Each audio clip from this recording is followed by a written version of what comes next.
今日咧，普京又訪問中國啦。之前咧就啱啱特朗普就訪問中國，今次就到普京啦。上次特朗普訪問之後咧，就日本咧就即時打電話俾特朗普，就了解下究竟同中國訪問時傾咗啲乜嘢。即係話俾大家知，其實咧每個國家咧都係好重視中國嘅嘢咧，每個國家都希望第一手收到中國嘅資訊。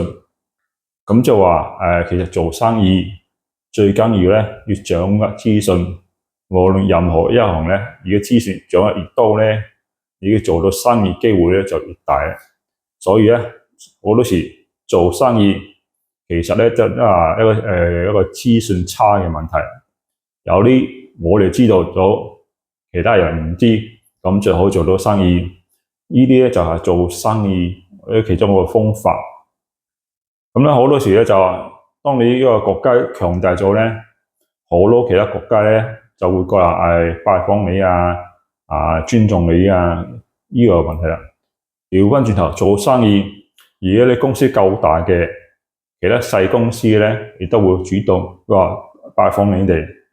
所以咧就做生意同國家咧其實都係一樣咧，最緊要夠強大。